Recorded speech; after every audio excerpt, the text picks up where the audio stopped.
What's going on, guys? It's your boy out here, Boom Boom Tisk. Thanks for tuning in. We are back here again at OEM Plus. We're about to hang out with John, one half of OEM Plus, and just get to sit down and chat with him for a little bit. So, well, what are we waiting for? Let's go hit on it. Yeah, don't even look. Yeah. What do you want? What do you want? We're going to be doing something a little different today, something new. Just going to see how it goes. But we have John over here, who's basically going to be our guinea pig. But hey, we appreciate you giving us the time of day. And so, yeah, let's get right into it. But, okay, let's cut that. I don't know. First date, kind of nervous. We're going to get to take some time to get to know John over here. So, John, if you may introduce yourself. Who are you? My name is John Lee. I'm one half of OEM Plus. I'm the founder and I guess president of the company, and the other half is Kai Chan, who's the vice president. What is OEM Plus? OEM Plus is we're a automotive parts retailer located here in San Diego, Convoy area. We specialize, I guess, or focus on restoration parts and also performance components as well. So we cater to mostly Japanese cars right now, Honda, Acura, as you guys have probably already seen on our stuff, and then branching out towards other brands like Toyota, Volkswagen as well, and then all the other kind of German things for track prep. Awesome. So far, this has been about 1 year of OEM Plus at this location. So we're all pretty fresh out of the really big meetup we had here. It was Sunday. And to be honest, I think most of us are still recovering because I don't think any of us realized how big of an event that would be. I think I downplayed it myself for a very long time. We talked about doing a follow-up open house event from our first one, just because we just wanted to have a good time and kind of celebrate with everybody who supports our shop. I didn't know how many people we actually knew in the industry and how many people we've just got in contact with and got to know over the year. Yeah. And it was crazy. I thought that we'd get 15 cars and we'd have to eat multiple burritos and drink multiple coffees to make up for what we got. But yeah, it was really cool. It was humbling from my perspective. I didn't think that many people knew us, and I didn't realize until that moment of how many people we've interacted with and got to know over that time, and it was really cool. Why do you call it OEM Plus? OEM Plus isn't a name that I came up with. I'm not the originator of it. I think I wrote about it in our About Us, about how it probably came from the Euro scene, because they kind of started that whole idea of OEM parts from another car that fit onto your car, right? And so I always thought that was really cool. OEM stuff is just it's usually the highest quality, right? It fits really good, it's designed for the car, the materials are really high quality.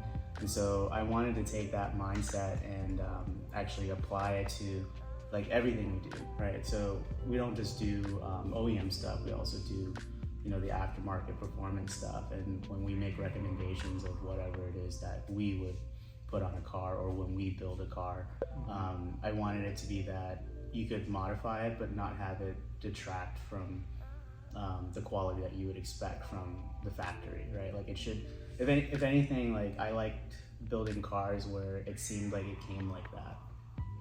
And so that's really where that name kind of came from. When I was thinking about business ideas, I actually had a bunch of different names and I didn't really know what to do. And just drew it out of a hat or something. Yeah, because there's just a lot of ways to go about it, and there's other names like Authentics and stuff. Authentic OEM Plus. Yeah, exactly. And OEM Plus just stuck because I thought hey, it's everybody knows what it is. There was another company actually named OEM Plus that they went out of business years ago, but they did just Porsches and Volkswagens and stuff. And then when I saw that opportunity, hey, that name's available, why not? And that's really how it came about. You guys have been around longer than a year. It's just you yeah. guys have a storefront now. Yeah, so I was actually thinking about this the other day. Yeah. Right? So I have a very specific story with you about how with you specifically, if you recall, we were at a please and thank you meet years ago.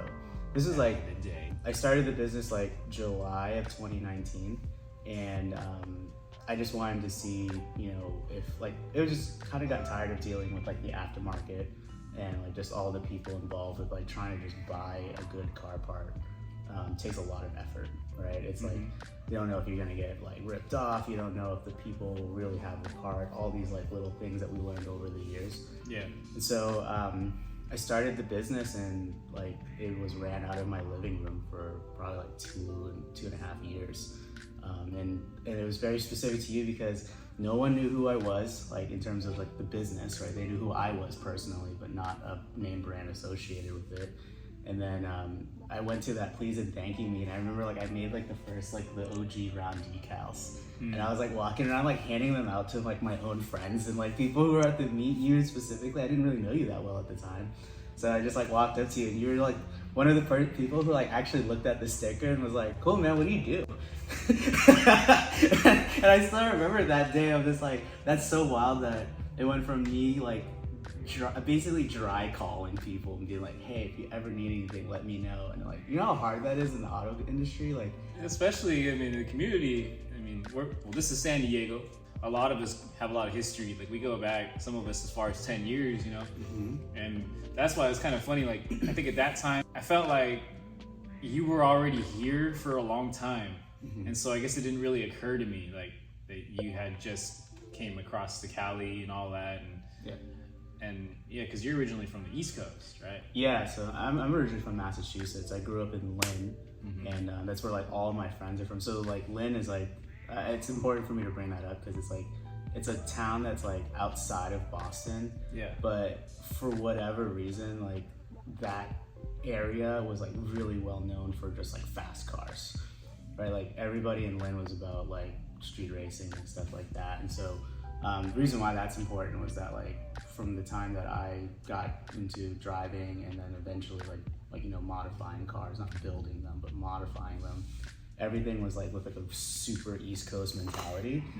But we were talking about the forums and like all that. It was a pursuit of function, right? Yeah. So like me and my best friend TJ and like a small group of us were like, for some reason we were so into Hondas, but we were into like the West Coast Honda stuff. And like we were watching Best Motoring and all this stuff and like just absorbing details. Yeah. And we would try to do that on the East Coast, and people would be like, what are you guys doing? Like why do you care about like Regamaster wheels or like Recaro seats and stuff like that?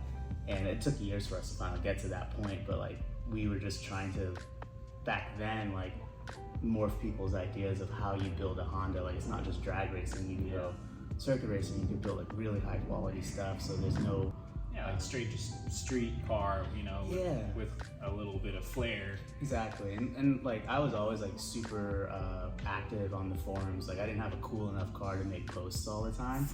Yeah, dude, forums. Like I remember being like on Honda Tech, and like what's crazy is like that event, like our event, actually I talk about it as if like it's not, but like some of the people that that came down, like I met them through Honda Tech. Like until I moved here, like I didn't know any of those people, but we had been technically talking on online forums for like 10 years. What was your screen name on Honda Tech? It was Shinsen Tuner. Shinsen Tuner. Yeah. Hey, all right, guys. So if anybody here is watching and you've been around since the forum days, this is what Shinsen Tuner looks like in real life. Yeah, So, and it's like super nerdy, that username too, because it was derived from like a Japanese spec Miata that I saw in like sport compact car, and Shinsen meant like new and fresh. So the idea was that because I was so young, like I didn't even have a driver's license when I signed up. I didn't have a car or anything, so I was like, oh hell yeah. it's one of those like, hey guys, new to the forum, want to build a 12-second car, but I only have $5,000. Exactly. or it's like, how do I do this like DIY 97 Civic Type R grill mod or something? Yes. You know? 56K, beware. Yeah, exactly. So yeah, a lot of that stuff is like that was our inspiration. And then when I moved here, I came here originally for work, and then I was to kind of like trying to align it with going to car meets like IBOC and Chronicles and stuff. And I ended ended up linking up with a lot of the locals in San Diego, right? So like Carlos and Bill and all those guys, like Bill specifically, and all the Just for Fun people, and then like they were really the kind of like the gateway into, you know, seeing really what California car life was like. That's a good gateway. Yeah, and then, you know, and like I already really liked the high quality stuff, and then like I realized like everybody here was building cars to that level, so I kept taking it home with me, right? Like in terms of like, hey man, like we gotta lower our cars, you know? Get that West Coast, yeah, that West dude, Coast ride pipe. like, let's slam this shit, like, or like let's do like a, you know, a JDM Type R swap and not change anything. Like let's just put it in the car. Yeah, it's just crazy stuff. So that was like, we're talking 2019, 2020, but you were still like making your sales, like, you know, you're kind of making it through that. Sorta. I mean, the business when it started, it was like I was still just kind of like growing legs, right, and trying to figure out how to walk before I could run, kind of thing. And not even to say that we're like really flying right now. It's just that like I learned a lot by doing like small increment steps, right? So we were. But it was really just me, and I keep saying we, but Kai came along like later. Okay. But you know, when it started, it was like, hey, like how do we get accounts? How do we get set up with like a real business? How do we do all that stuff just to kind of get put on where we could even start offering things? Because back then it sucked to have people be like, hey, like I'm looking for this part, and then like I can't get it to them, you know. And so that was always like my North Star of like, how do I like get more access to things, but like things that I like.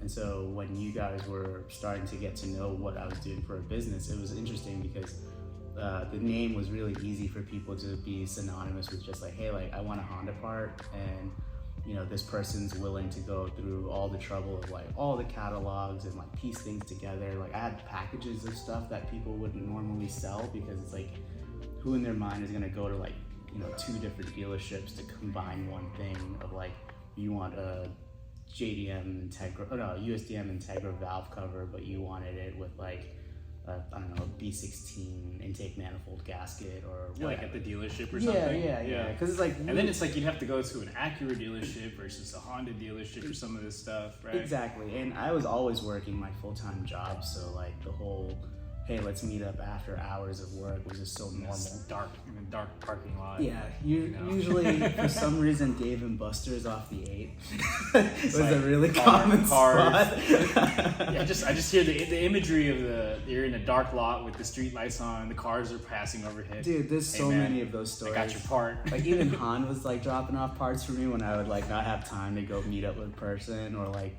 a lot of people that I met, like they met me because like I made it so easy for them to basically be like, hey, like I'm looking to do like this mod, and then we would talk about like all of the things that they're trying to achieve, and then I'd build out like a whole package for them. And then it was like such an easy process, because the idea that I always had for the business was like, instead of just you putting your money into like a theoretical black box and hoping that the person on the other side managing everything understands it, it's like super iterative, right? Like you're involved from, you know, the time that I look up what's available, we talk about options, we talk about pricing, we talk about lead times, and then by the time like you get the part, realistically all you did was like you handed me money, and then I just ensured that everything along the way was like to your standard. It's kind of like how you would hope to buy stuff. Yeah. You just, because I mean a lot of us outside of doing car modification, you know, or into that, wouldn't really necessarily understand that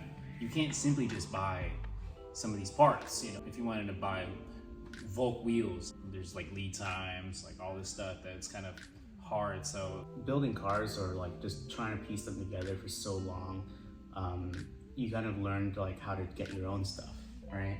So like that's why breaking into the San Diego scene actually was really difficult, because everyone had like, everybody's got like their source, like, you know, like their plug or whatever, like. And it's kind of amazing, like, you gotta say, some car people are some of the most resourceful people, I think. Absolutely, but also, like, we're wildly, like, secretive, right? Oh, yeah. we don't buy things the same way that, like, a person who's just trying to get into the scene would do, right? Like, a person who's getting, like, if you were to take anybody who's just trying to mod their car for the first time, they would fire up Google and then go to, you know, X big name car brand, right? And then it's like really daunting because you have like this huge catalog. You don't have probably any friends that know how to build cars at that point, right? You don't even really know your own car. And then you like, you know, hope that this website's legit because the website doesn't tell you anything about, hey, this is a 6-month lead time because you have to order it because some guy in Japan has to hand mold this piece. The whole thing for us, like when I like got into this was that like I wanted to make it really easy because my thought was like, hey, if it's easier to build cars, that means we're gonna be building better cars. You know, so like instead of like us fighting all the time about like, you know, oh man, like this website burned me and like, you know, it sucks, I'll never buy like X brand part ever again, and like, and then that just keeps building up like a huge snowball of like all these things that like are just negative around it, right? And people are like, oh, I would never do that. Whereas it's way cooler when they're like, dude, that was like an awesome experience, you should go there. And then the person who was like, you know, your friend who you're talking to about some obscure part that you got is probably like, oh man, like because, you know, it happened to me, right? Like, but like my best friend would get like a Buddy Club Spec 2 exhaust. I'm like, that is the dumbest part I've ever seen. Like, why would you buy that? But then he puts it on his car. I'm like, wow, I want that now. I just wanted people to build better cars, and that's really what motivates me to keep it. And that's, I mean, it's also cool that you know you touching on that too, because a lot of times, I mean, we could be critical about cars, you know, built to a certain caliber, whether it's critical of other cars or our own cars. But I kind of feel like, you know, you're taking it a step further and you're making that more obtainable, you know? But it's like, at the same time, of course, at the end of the day, it's always left to the builder of the car. Exactly, and that's just the fact of it, right? It's like, as a builder of anything, like the parts don't make the car, it's actually the builder. So, you know, that was the other aspect that the business taught me, was that Bill talked to me about this a lot. Like, as we talk about it in terms of content, we talk about it in terms of, you know, the direction and the image that the business has, right? Like everything we do, you have one chance to make a good impression. So that's why, like, when we build cars, it takes so long, because it's like, I'm actually usually unhappy with like the level of detail until we go the extra mile, right? Like Kai fights with me a lot about everything in terms of that. So I'll give you the background of Kai. So Kai and me met in college, and the way we met was actually, he came to my apartment and we were having a party, and a mutual friend of ours like brings Kai over. And Hey, he likes cars. You that's like cars. literally what happened. He was like, hey, this guy likes cars, you guys should talk. And at the time, I was like, me and TJ were like knee deep in like doing engine swaps and like all this stuff like early, right? So I was talking to Kai about like, yeah man, like we're building this EK with like a Type R engine, and we're trying to figure out how to get it to run on like a JDM ECU. I'm talking like back when you would have to Google like FF Squad's website and be like, how do I jump that CKF thing and all that stuff? Yes, bypassing the CKF. Yeah. And I'm like trying to solder under a dashboard for the first time. Like, stuff that you just didn't really know until you start building it. And so when I met Kai, like he met me at this time where like, in a way I was starting to take off as like in the car, I guess, experience perspective. This is in Cali? In Massachusetts. Oh. Yeah, so we actually went to the same college. He's from Hong Kong, and then moved here, like I think during high school, and then we just met in college. But he was always a car enthusiast. He was always into like Initial D. Like if you talk to him, like he loves like Evo 3s, and like he loves, you know, all these like Team Emperor. Yeah, exactly. Like he's like super into like these other cars. Oh, he'll tell you like it's normal to see, you know, like an R34 or something, but it's like in Hong Kong it's so expensive to have a car, so to mod a car is even like a next level thing, you know. And but yeah, like if you fast forward, like me and Kai were like, I started like taking him to like the street races, and like, you know, I started like bringing him on board to like we were doing like maintenance on cars together, and like we were just learning things together. And so when Kai met me, it's like we just always just like were like tinkering on cars, and then we started going to meets and events, and he bought an S2000. Like we were like fresh out of school, and we were like super dumb like financially. So we were like, yo, like we have a full-time job finally, like let's go get some S2000s. Catch me out.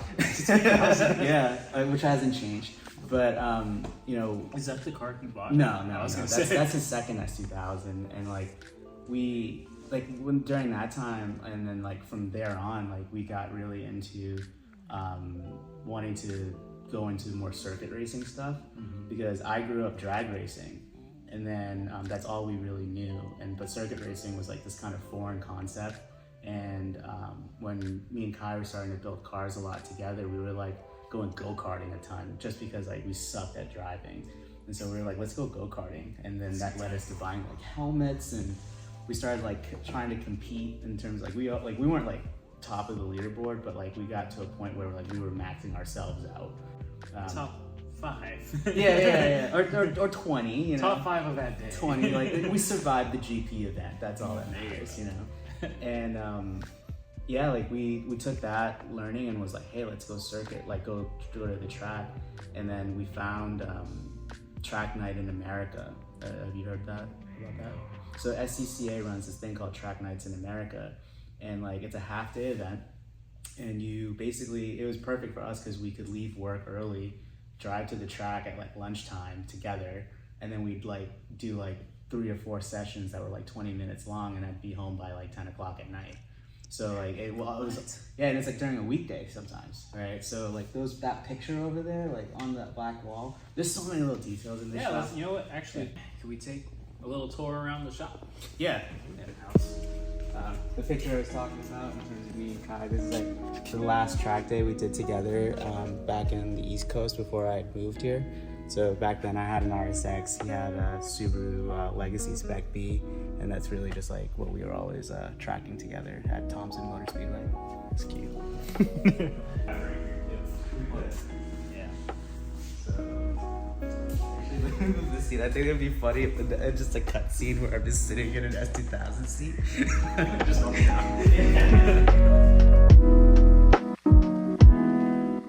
What's that sound? I think that's a car. Or someone's really RC car. Oh yeah, the RC car guys are the hobby shop over there. They're always hanging out after work, so like you'll just see like RC cars or like a plane randomly flying ahead and stuff. It's a kind of random spot. It is very random. I think it's cool. Drinking beer and then randomly like playing with They're like, look at these guys, like, God, these guys are always just playing with these Hondas. Like, yeah. What's wrong with them? Or they're like, And they how go come back they to just come buzzing. in at random hours of the night? Just go buzzing around with their RC cars. Oh, these guys are so with Hondas, so weird. Everything scrapes. Is everything scraping? How do they even drive those cars? Exactly. Well, okay. Let's talk about the garage. Obviously, we have this beautiful EG Civic SI parked behind us here. It's actually a really good testament to what you guys do and the concept of OEM Plus. I think these cars here, the S2000 or Kai's car, and the EG is like, it's quintessentially OEM Plus, you know.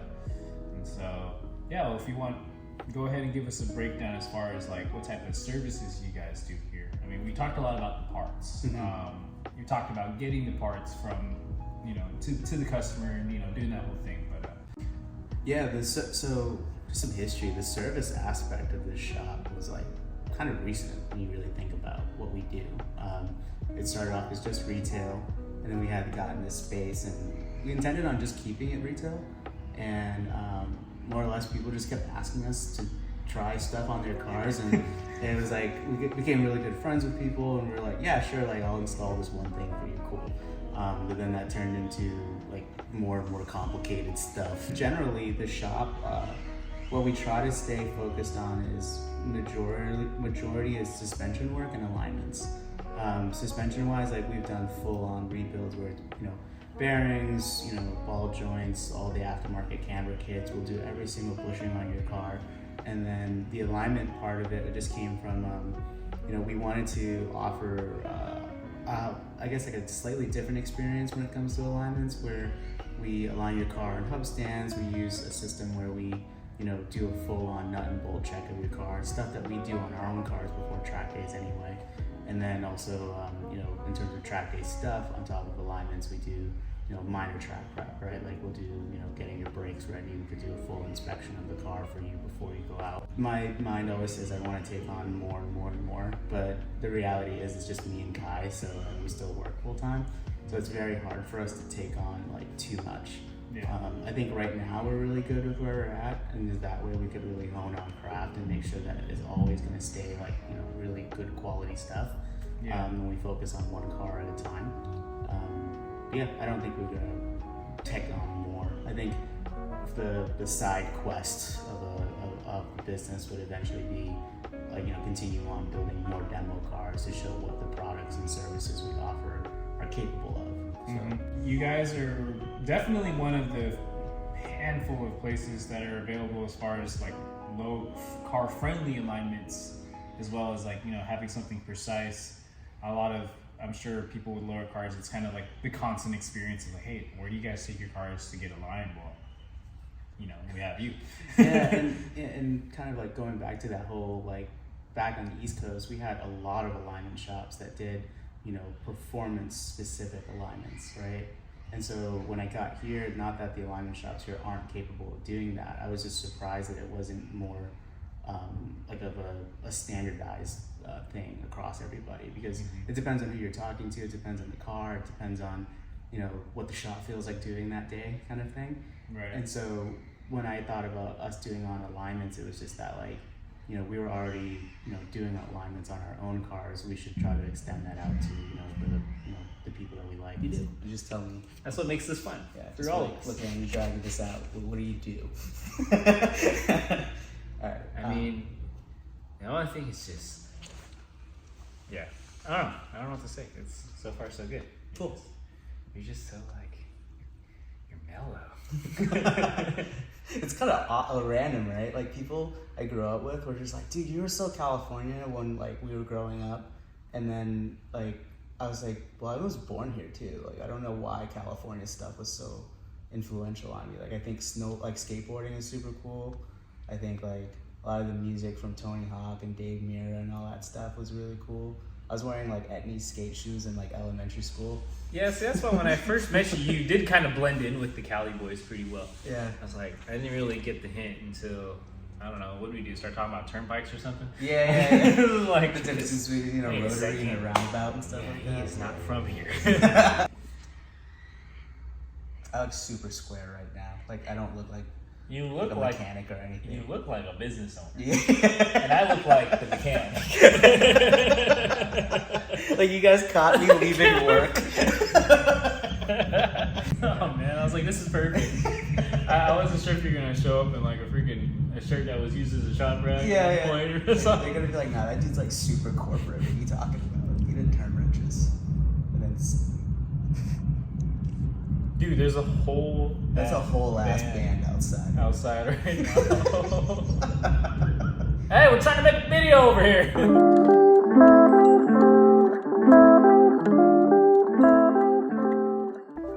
Voila. So we are inside. The marching band kicked us out of the garage. Now that we're here, now that we can talk again normally, tell us a little bit about some of the cars that you've had. Oh man, I had a lot of cars, but like one car was actually like my first build, and Kai will like be able to tell you how like this car was just an absolute like piece of junk, and I should have known better. But my first project car was it was a '97 Civic, I think. It was a hatch, and it had an H22 swap in it. I bought it like already swapped and stuff because I wanted something fast, and like I had just there was a lot of other cars I had before then, and like it was just a period of time where I was just looking for a project to like kind of, you know, like not do too much to, but just kind of enjoy. And then it was my first experience buying like a really modified car that I didn't know much about, and so it resulted in like just dumping tons and tons of time and money and frustration into. It was the first car that ever broke down on me, but like it also had like I was like, it was the first car I've ever bump started like in the middle of like an intersection because the starter died, and then it's like it had overheating issues and it like electrical issues and like mechanical issues and stuff, and so I learned a ton. Yeah, but that car, like, it had like really low lows and then really high highs. Like the recovery aspect of that car was like, it was my first fully built engine. Like I did a B20 VTEC engine that, you know, back on the East Coast, like where I grew up, I wanted to combine everybody. So it's like if you were an engine builder, if you were like a, you know, a machine shop, if you offered like a product, like I wanted to make sure that it was like, it wasn't a California car, like where like we were sending things out for like, you know, whatever brand out here. Like I wanted it to just be like home brewed, like this is what we do, you know? That's cool. Yeah, and that car meant a lot to me. And then it was actually the car before my white Integra that I brought here. The Argos. So the Integra that a lot of us know you have brought that with you from the East Coast? Yeah. So that car was originally from like down south in like Georgia, and then we like when I moved here, basically I was in the process of deciding if I was going to paint that black hatch or like, you know, find another shell. And that Integra I just got really lucky with when I found it, and it was owned by the same person until she passed away. And then I actually ended up buying it from her son, who lived up near us. And then that car then traveled with me to California because I was like if I'm going to California, I really want to bring in my Integra. And so I sold everything else, like my RSX, and like the black hatch ended up being parted out in a way where I kept like most of the parts. Like I still have the engine, it's just in my mom's garage. The H22? No, the Bill VTEC? P20 VTEC, yeah. And the shell went to a really good friend of mine because his brother's car had gotten stolen like a little bit before then. So it was just kind of like cool in a way where like I was able to like Pieces of the car still with you now. yeah. Yeah. And like that was probably like my favorite build, where like I said, like really low lows and then like really high highs, like my first dyno session, you know, all that. For me, every build kind of had a purpose where I either had a vision or a goal that I wanted to achieve with it. And once I achieve that goal, or it gets to a point where I don't really think it could really be, I don't want to keep improving upon it or adding to it, is usually when I decide like it's time to kind of move on. And it's not because like I don't care about the car or something like that. It's that I sense that I just enjoy building, and I really like, you know, kind of executing on my ideas and the vision that I have for those certain cars. And so by the time I'm done and I sell it, I don't really think of it as like, oh, you took my old car. And like I really hate that idea when people are like, oh, that was so-and-so's old car. It's like you have to basically rebuild the whole car. Or people are like, that guy's got my car. I'm like, no, he's got his car. Exactly. and when a car is sold to me, it's like that's their car, and I'm actually really happy that they got, you know, a form, like a foundation to start building upon that I know I would trust.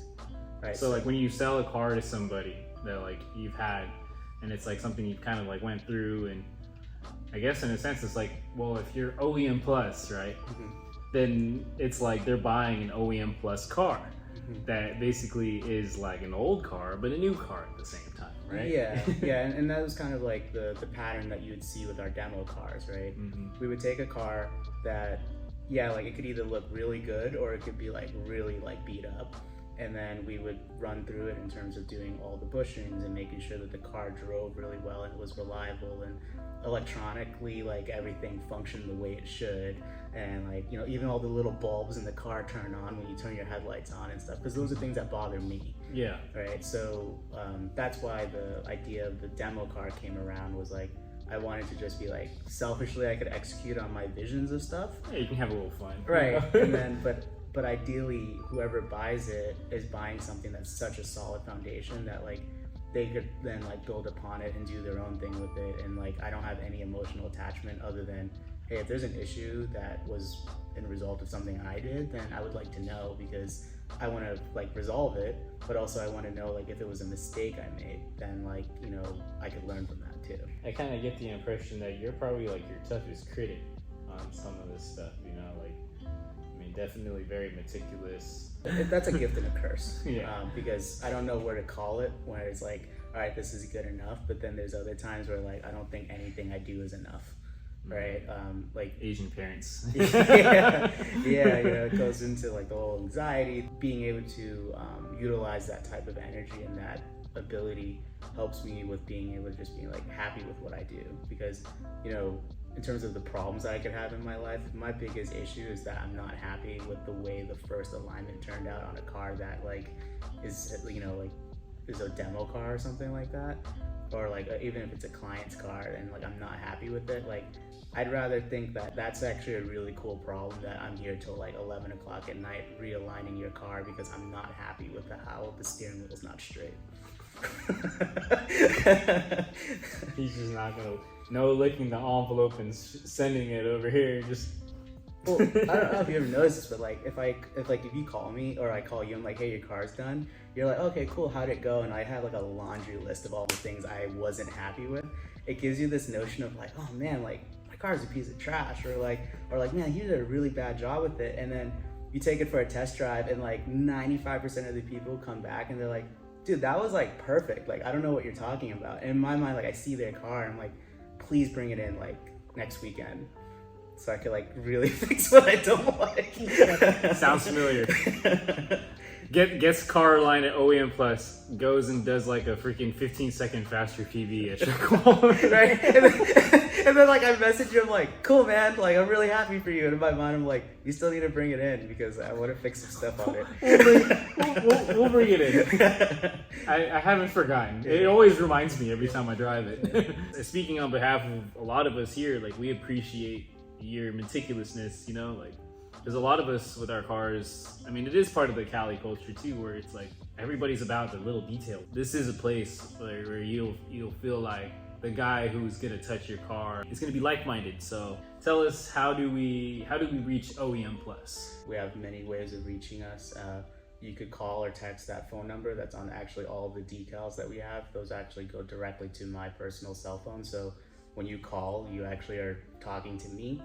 It's not a or when you text, call it's not agency? it's not a call agency somewhere in the Philippines. Like it's actually me. Excuse me, ma'am, sir. Yeah, like, try not to use so many emojis because it catches me off guard.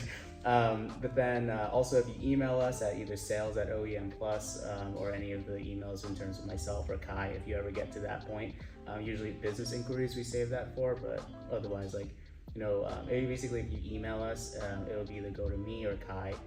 If you DM us on Instagram, usually that's Kai, and then usually invoicing and stuff like that is all through Kai. So when you talk to different avenues, you might get me, you might get Kai, but more or less you'll get the same quality of service. And then also, just to be clear, we are appointment based. So Appointment based. Yeah, appointment based during the week, and then Saturdays, unless there's a family event going on, you know, Saturdays we're here pretty consistent between 10 to 5. Okay. Yeah. So we have, well, first of all, a sticker.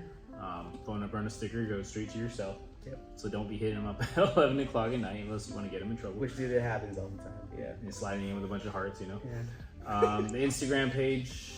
I know you guys got the website as well. Yep, the website actually just got relaunched on Thursday. I did a terrible job announcing that by not doing that at all. Well, you heard it here first.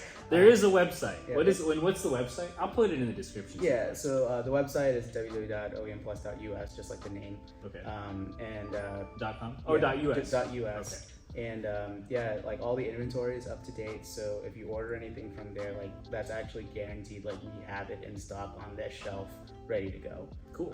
Everything else in terms of what you guys want to order, or you know what you might be inquiring about that we don't have listed, it goes through back into the service of like we check and then we talk to you about, hey, like, right, you know, what are the options, whatever. Yeah.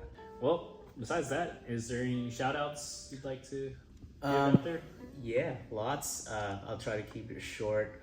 There's a lot of things that happen in 4 years, but I'd love to give a shout out to my girlfriend Han for being so understanding of all the hard work that we do. I know that's been really, really difficult to balance everything with our family and our daughter and just all that stuff. So without her, like literally none of this would be possible. My parents for telling me not to become a mechanic because it just became that anyway. But really though, like you know, they have always been you know, pretty understanding that this is a hobby. They didn't understand why, but they were always like okay with letting me do it. All of my friends, you know, I don't know how to shout out everyone specifically, but Kai for sure for being, you know, my right-hand man and, you know, putting up with me day in and day out of just being ridiculous sometimes with detail. And then, you know, all my friends here and back home, like without you guys, I honestly wouldn't still be doing this. I probably had given up a long time ago. And then in terms of professional stuff, even though they are friends as well, not that they're a different group, but Three Spokes Coffee, like without them, our events would never be, you know, as cool as it is. Scott, Joy, Chris, like, you know, they did an awesome job hosting as well from the coffee side, and like just being super, super cool. Nitty for coming through and selling candles, and, you know, us talking about all types of random stuff while we're thinking about business development and stuff like that. He's a super cool guy and super down to earth, and I'm so glad that we were able to give him also like a, you know, standing shoulder to shoulder together from a business perspective. And then, dude, and everybody else, like, I don't even know where to start because I don't want to sound Hollywood, but like, there's like Before the music goes on. Yeah. Dude, there's so many Keep companies asking. that like took a chance with us. Like, I'm not gonna shout out anybody specific, but it's like all the brands, all the companies, all the shops that all work with us. Like, you guys took a chance with us, and like, I'm forever grateful for that because, you know, like I said, I started off as just some guy in my living room, and it turned into this. And, you know, without them and without all the help along the way and the advice and the, you know, just collaboration, like none of this would ever be what it is. Shout outs to you, dude. So, I mean, again, we appreciate all those people. And again, this is a community. It's not just like people out here to just do business, but like we are homies. Like, you know, we do see each other on a. So it's like a church service, dude. Like, last but not least, dream car. Oh man, you know, I think about this all the time, and like, I always think like my dream car would be like a 2000 to 2001 Integra Type R, or like a JDM Integra Type R. But I just feel like I don't trust myself because like I'm gonna get it and then we'll do like all the stuff to it and it's on like MF10s and then I sell it like the following week because I'm like over it. I don't know. I think dream builds, I guess, if I were to put it that way. I do want to build a 964 Porsche someday. Forever car? I don't know if it would be a forever car. That would be a car that I want to just kind of, you know, delve into like that level of detail because I feel that community, such like the Volkswagen, the BMW guys, I think like they're held at such a higher standard, and that's kind of the quality I want to portray here.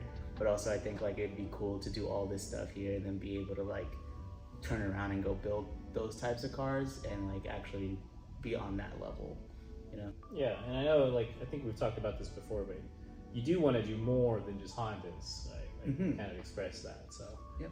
Well, I guess that would be, maybe we can look forward to some more of that in the near future. Some little more Euro stuff, you know, a little bit more. Yeah. Okay, well, appreciate you hanging out and chatting with me. Thank you guys for watching. I hope you guys enjoy this stuff. We can do more of it. John's just a phone call away, so we can continue this conversation, but it's just good to see the homies doing good. I've said it once, I'll say it again, especially a San Diego cat. So, and it's cool because I feel like the San Diego community, like sometimes we're kind of in the shadow of the LA community, but I feel like when it comes down to it, like we do stick together. And a lot of us have been in contact, you know, with each other for years. So, and we definitely want to support the homies. So, we have a place to do it. We have a place to get our stuff, a place to get quality work done to our cars. What more can you ask for? So, and again, shout outs to John and Kai for being here for us, and shout outs to you for watching. That'll be it for today, folks. But until next time, peace out. See you guys.